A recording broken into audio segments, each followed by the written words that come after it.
What's going on, everybody? Today I'm going to be reviewing and showing you how to play the game Fortress America. This game came out in 1986 from Milton Bradley, and it is for 2 to 4 players. The object of Fortress America is twofold. You are either going to be playing part of the invaders that is going to be trying to help take over the United States, or you're going to be playing as the United States trying to fend off the invaders. So let's check it out. Okay, so to begin, I'm going to go ahead and show you the different equipment trays that are over here. These go to the 3 different invasion armies over here. You've got all your units here, and then your battle markers. Right here, this is the USA side. They have basically the same thing. And right over here is the community tray. This is the partisan units that the U.S. is going to be using. The lasers here for the U.S., the city markers for the U.S., and then these are all the dice that are going to be used in the game. And right over here, this is where you're going to be placing the defeated invaders. And they're not going to be able to get put back into the game once they are out. However, with the U.S. players, you're going to be able to redeploy them. So whenever one of the invaders runs out of army units, they're going to be out of the game. So right over here, we have a map of the United States, and I'll go ahead and just describe what's on the country here. Right over here, you have what are called city tokens, and you're going to be placing these on any of these city symbols over here. So the object for the USA is they're going to try to control at least 13 of the original 30 city territories by the end of each one of his turns.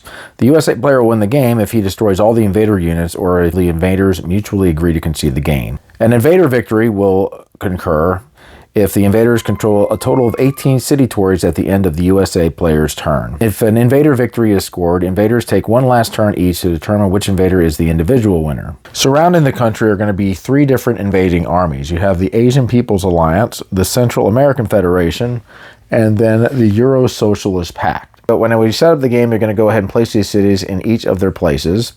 And then the invading armies are going to go ahead and pick 20 units, and they're going to put them in one of their 6 different invasion zones over here. You can make any combination of the different units, but you can't have more than 5 in each of the invasion zones. And then each of the armies will go ahead and follow suit. For the U.S., you're going to go ahead and take all of the units out, and then you're going to go ahead and place any 2 of those units in any area that has a city token on it. So the map has a few different things. You've got 5 different sections right here. You've got the west section, the Rocky Mountains, the south, the plains, and then you also have the east section over here.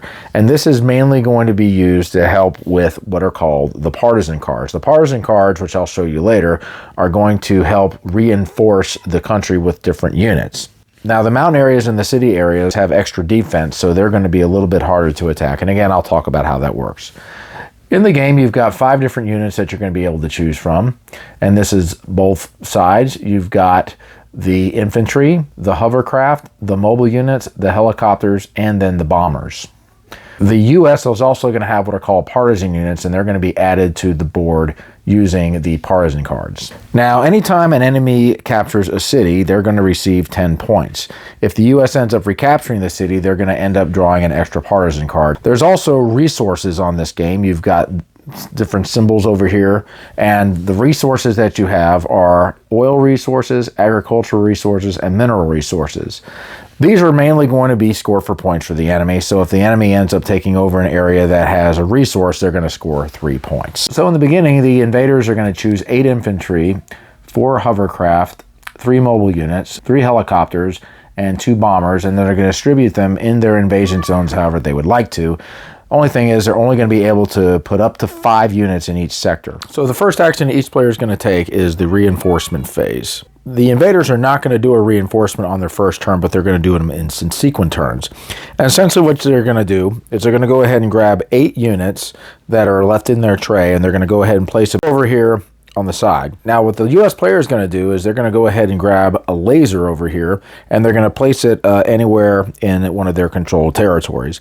So let's just say I place the laser right over here. I'm going to use the laser later on in the game. The next thing I'm going to do is I'm going to draw one of these partisan cards over here, and I've drawn this one. This one has says Partisans revolt in a western sector territory, and it's going to have these little symbols on here. These are going to be 2 partisan troops and then a mobile unit and a helicopter. So what I'm going to do is I'm going to put these units over here in the western sector somewhere, which is over here. And that will be how I will do a reinforcement. Okay, so actions 2 and 3 kind of work together. Action 2 is you're going to be declaring battles, and Action 3 is you're going to be your first movement. Each of the invaders are going to have their own markers that you can do, and you've got one side that is the control, and then the other side that says battle. Now, most of these units are going to be able to move before they actually go to battle. So when you're declaring battle, you're having to kind of figure out, okay, where can I actually attack from after my first movement? For example, here is the mechanized unit. The mechanized unit can move 1 on any friendly territory.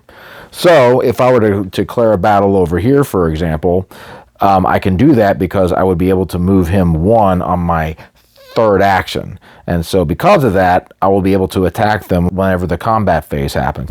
So what I'm going to do is I'm going to go and look around for some battle places I want to fight. Now, the helicopters and the bombers both have special abilities. They can attack along with the other units, but they also can do this. A helicopter can land on an unoccupied enemy territory and take it over. So for example, what you can do is you could just place a battle marker over here, for example, is unoccupied, and then whenever the combat happens, you'll fly your helicopter over to the unoccupied territory and then flip it over, and now you will have control of it. The bomber will be able to, has a special ability to bomb from above.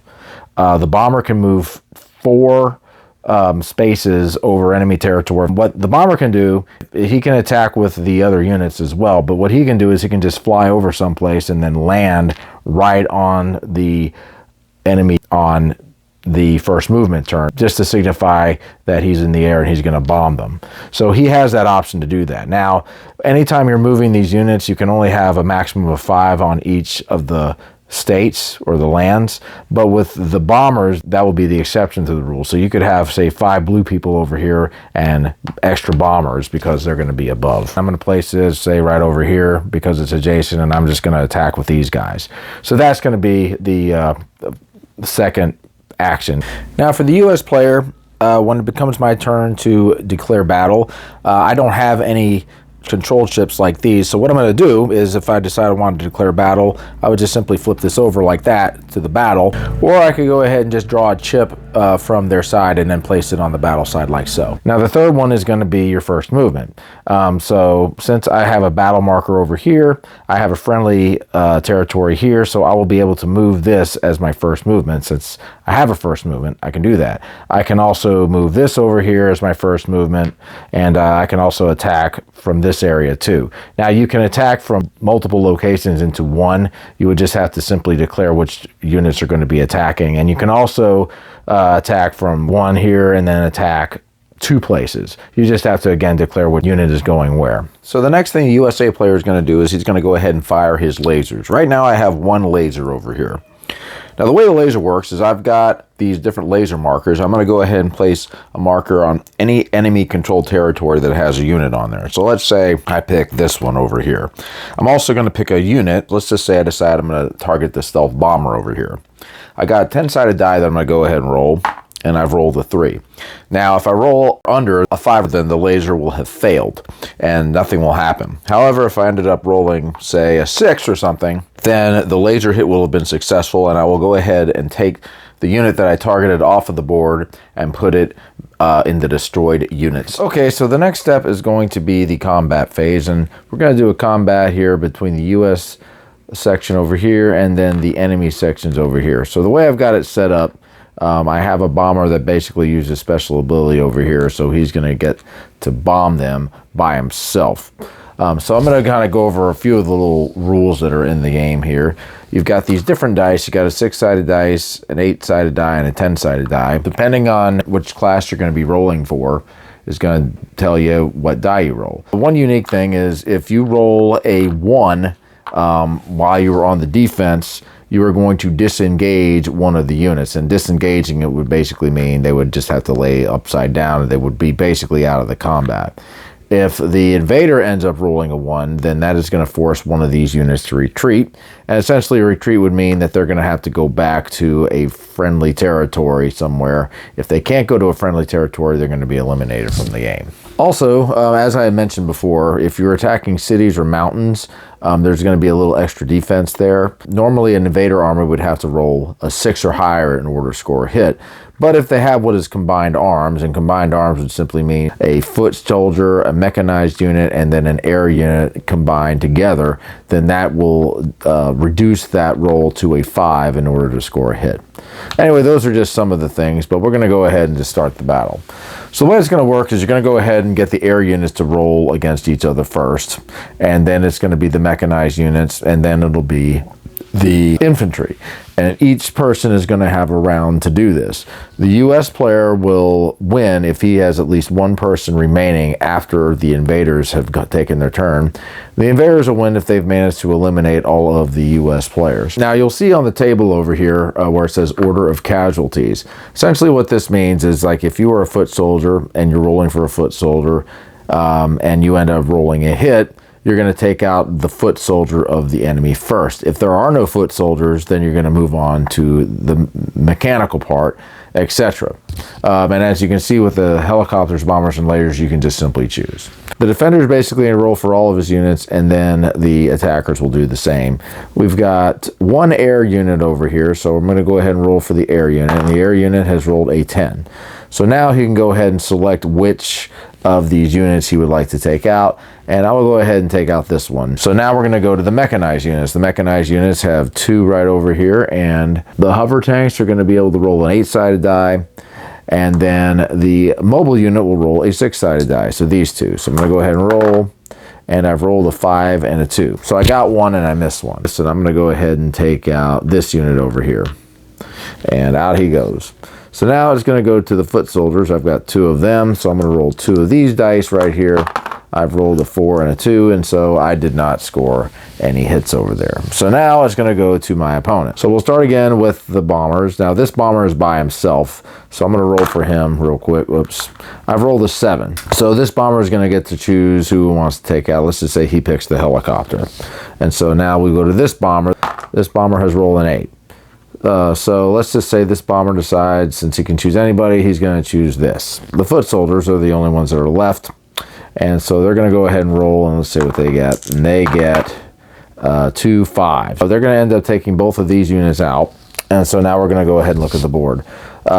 This unit is remained, so that means that the United States has held the territory. So now what's going to happen is this unit later on in the turn is going to have to find a place to fly off to that is controlled by friendly territory, and if he can't do that, then he's going to lose.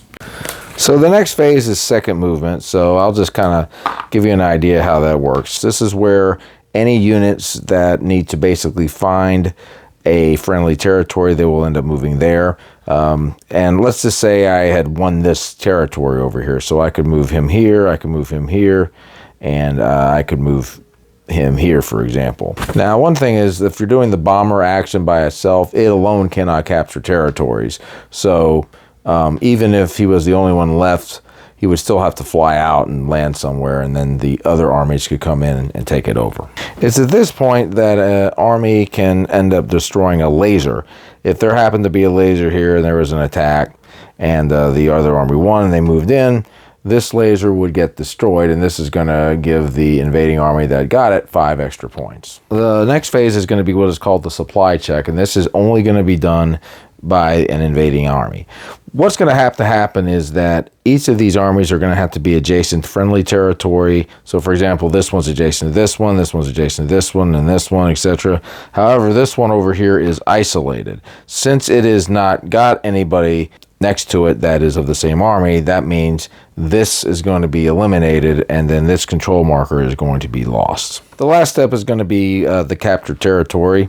And essentially what happens is, after you've done your second movement, if you end up in a territory that is yours, you will own it, and you will go ahead and turn the battle marker over to your side. Now, if you are the USA player, if none of your units occupy the territory, you'll flip over the invader's battle marker to the control side. If at least one of your units occupies the territory, you've recaptured it. In that case, you'll return the invader's battle marker to him. Flip any disengaged units right side up. Recapture on your turn, you'll draw a partisan card from the deck, which is these cards over here, and then you're going to be able to go ahead and reinforce your army. Those are all the 9 phases of the game, and then you're going to go ahead and start again. Anyway, the game will be won by the USA players if he destroys all the invader units or if the invaders mutually agree to concede the game. The invading units are going to win if the invaders control a total of 18 city territories at the end of the USA player's turn. If an invader victory is scored, invaders take one last turn each to determine which invader is the individual winner. So what I'm going to do is I'm going to compare this game to Risk and to Axis and Allies.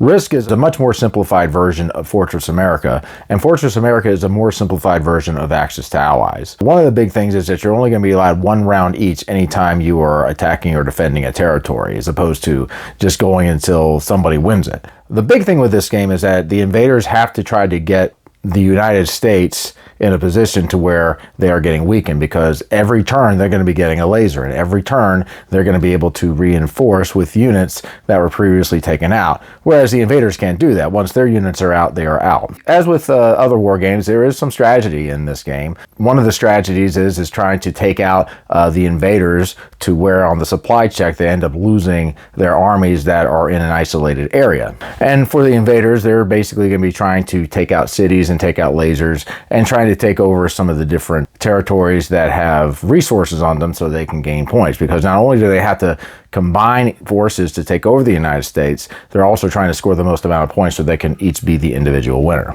Anybody who enjoys war games, I believe, is going to enjoy Fortress America. The entire country is being invaded by 3 different forces, so one side is defending and the other side is invading, as opposed to everybody going against each other. It's typically the 3 invaders versus the United States. Now, the invaders can actually attack each other, but that typically does not happen in a game. The other thing is this game can run a while. I have read people saying that it typically takes about 3 to 4 hours to complete a session. There are ways to shorten it, so I think anybody who enjoys war games is going to enjoy Fortress America. Really good game. All right, guys, that's my review of Fortress America. We'll see you. Keep on gaming.